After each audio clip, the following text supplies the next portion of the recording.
Today's video brings us here to Ewald Bridge, and we're going to tell the tale of a young gentleman who sadly passed away doing the thing he loved most, and that was playing football.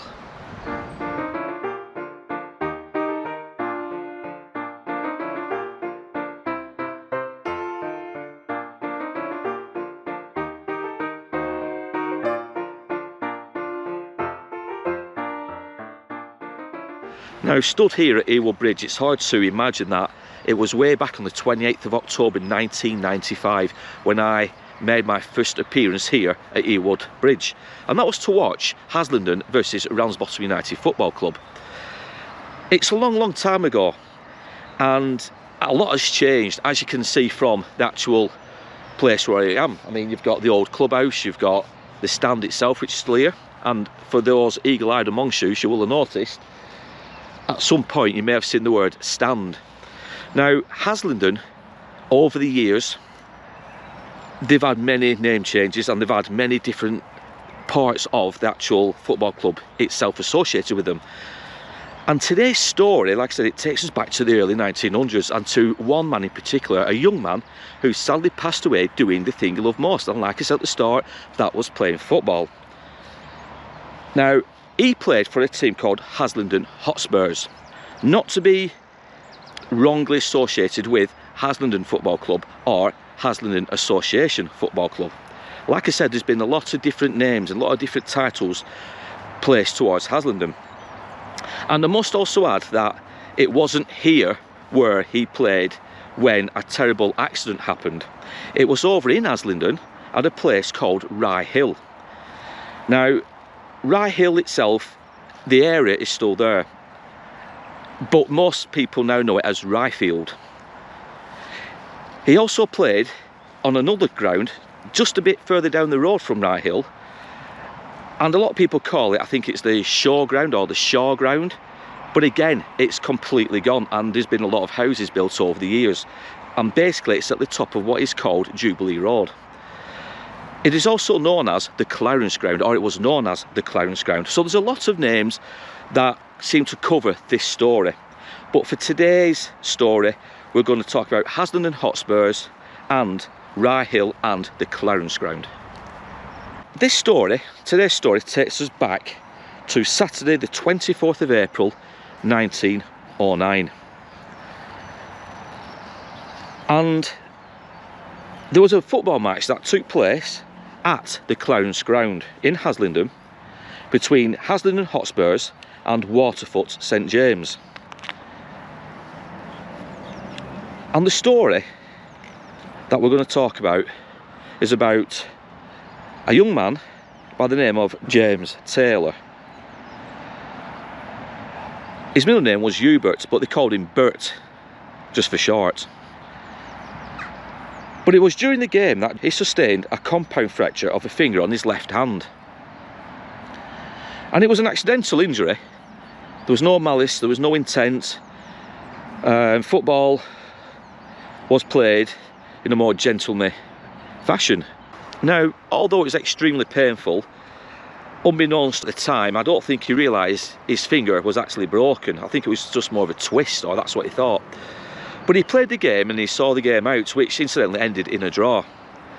And he carried on working and going into town doing his usual chores throughout the following week up until the 29th of April, when he was experiencing a lot of pain.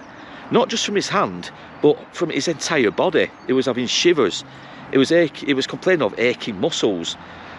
He was just in a complete lot of pain. And even at work, he would carry on going into work, and I think he worked as an office worker, or there was something to do with the paperwork side of the actual business he worked in. But he was experiencing a lot of pain. And I think it was around about the 29th or the 30th of April, he had to get a doctor out to him, and the diagnosis, unfortunately, wouldn't be so good.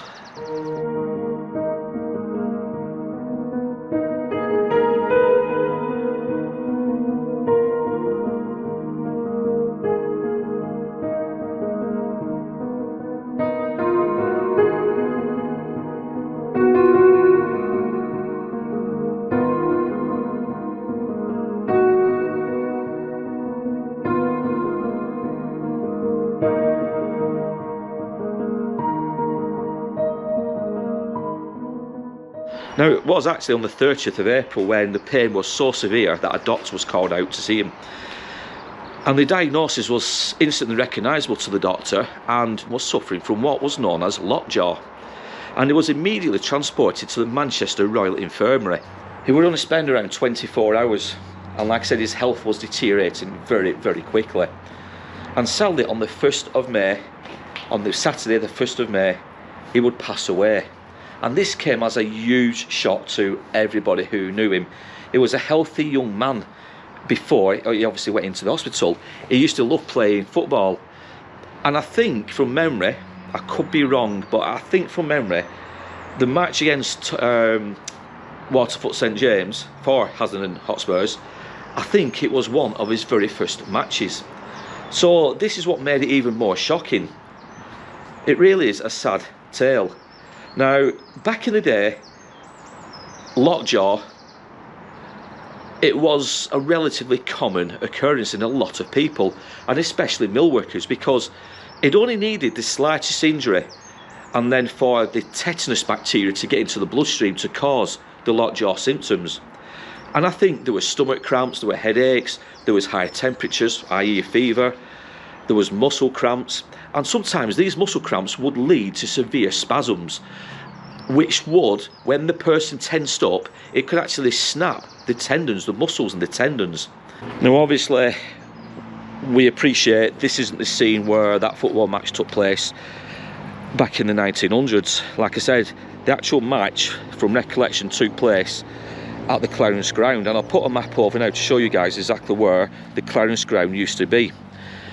But you'll also see that, like I said earlier in the video, that there's a load of houses there now, and it's at the top of what is called Jubilee Road. But we thought we'd come here to Ewald Bridge because it was the former home of Haslingden Football Club. And like I said, Haslingden themselves played here for a few years, quite a few years, until they disbanded round about 1998, I think it was. And the last ever game was against Kidsgrove. I think it was Kidsgrove Athletic. And Haslingden won that game 3-2. So you could argue, and you can kind of say, well, at least they went out on a high. But we thought we'd come here simply because it's the closest place and the closest link to Haslingden Hotspurs, other than Haslingden St Mary's, of course, which are still going to this day. But here, it is just now a former football field. And this is where Haslingden FC, like I said, used to play up until 1998.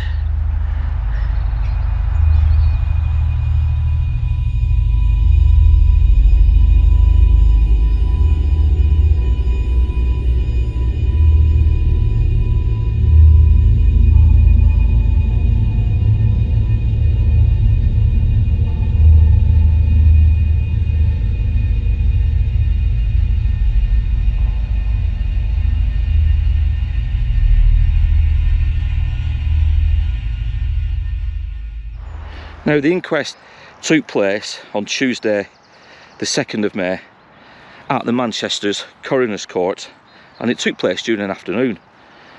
And the referee of that match would give evidence, and he would talk about how the game itself wasn't played under any malice, or there was no nastiness between both sets of players, and that the accident itself occurred when trying to dribble the ball past one of the opposing halfbacks. And like I said, the game itself, it didn't have any roughness about it. And Henry Rostron, the opposition player, would also give evidence. And he would actually just simplify it and say, has both players collided accidentally? Obviously, with the death being what it was and the type of death, in other words, you know, dying from basically tetanus, it was a quick inquiry, and after a short deliberation, the jury just returned a verdict of accidental death. Like I said, it was nobody's fault. It was just a tragic accident, and I think the doctor, I think it was a Dr. Sealers or Sellers, he would give evidence, and he would speak of how rare this type of injury would be, and the death, the death rate from it. And like I said at the start, I think tetanus and death from tetanus, even though it was quite common within like the mills, the factories, because of the type of work they were doing, when it came to sports such as football, it was quite a rare occurrence, and nobody could really understand how the bacteria had got into the bloodstream. From all accounts, there was no open wound. His finger was obviously broken, and badly, so whether or not he was in work and he'd picked something up from there that same week, or maybe he had the tetanus bacteria in his blood before that football match, and because the finger was now broken, the bacteria itself had found a way into his bloodstream. Nobody obviously will ever know that, but yeah, the doctor said within, I think, 18 months of this case taking place, there were only 4 or 5 other cases, known cases of deaths from activities such as sports and the tetanus bacteria. So the doctor was quite right, it was a rare occurrence under these conditions. So this is what I mean about Stand Athletic. This clubhouse was known as Stand Sports, because Stand Athletic, like I said, they took over from Haslingden Football Club. I think it was around about 2000 for the 2000 season, but they were only here for 18 months or so themselves, even though they signed a 7-year lease. And they had originally played in the Manchester League before entering the North West Counties League. And like I said, I think it was around about 2000 they played the first match here, but they didn't last that long. And I think, I'm not sure of the history of Stand as much as Haslingden, but I'm not sure if Stand themselves kind of went under, they folded, or they went back to the Manchester League. Again, if anybody's watching this video and you know more about non-league and about Stand Athletic, comment down below. Now, the funeral took place on Wednesday, 5th of May 1909 at the Haslingden Cemetery, and the work people over at Longshoot, they all asked for an hour or two off just to pay their respects, and this was granted. And this is how much well liked by not just his work colleagues in the office, but obviously by all the people in the factory themselves. But after the service had taken place in Haslingden, the work people didn't feel it was right to go back to work. They were all feeling a bit depressed, a bit sorrowful, if you will, and they just didn't think their minds would be on work. So the employers actually let the staff and all the employees have the full day off, again, which was quite uncommon. Now, hundreds of people attended the service, like I said, from work operatives to the players of Haslingden Football Club, Haslingden Hotspurs, Hudrake Football Club, Baxenden Football Club, and of course Waterfoot St James Football Club, the team we played against on that fateful afternoon. We've come here, like I said, formally because it's a quiet place, it's a good spot to do this video. It does have links with Haslingden Hotspurs directly, like I said, the former home of Haslingden Football Club. I would have gone into the building itself on another day, but the only access in is climbing up this wooden frame and through that shutter door. But the actual roof itself looks unstable, and as for this wooden frame, it's pretty much rotten.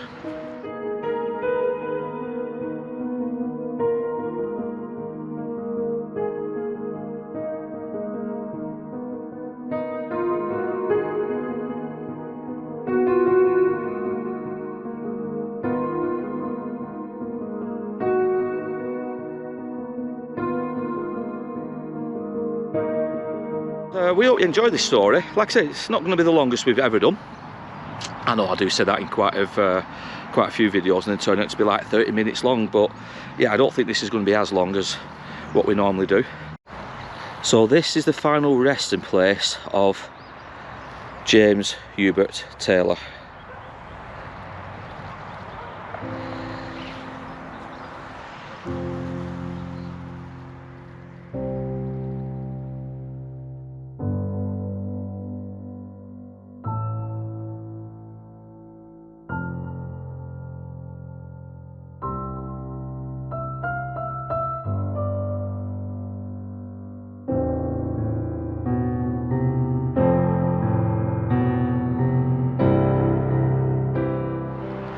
Now you'll also notice that here, along with James, is Lawrence Taylor, his father of Phineas Fold Grane, who died March 17th, 1907, aged 55 years. Also of Jane Ellen, his wife, who died December 21st, 1908, aged 49 years. And like I said, also of James Hubert, their son, who died May the 1st, 1909, aged 24. Now on this other side, you've got Alice, their daughter, who died March 29th, 1893, aged 8 years. Also of Lawrence Lund Taylor, their son, who died February 21st, 1919, aged 29 years. And if you remember rightly, I think there's also another name on this side. And you've got Robert, their son, reported missing in France August 1917, aged 29 years. So it is somewhat of a family grave.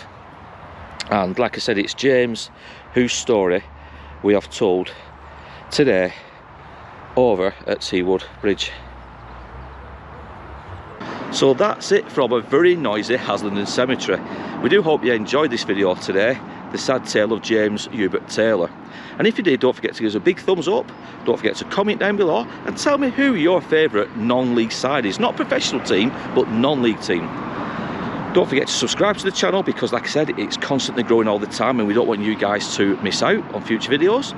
But in the meantime, as I always say, take care, look after yourselves, and we will be back soon with another tale from a dark but, at times, glorious past. Take care, guys.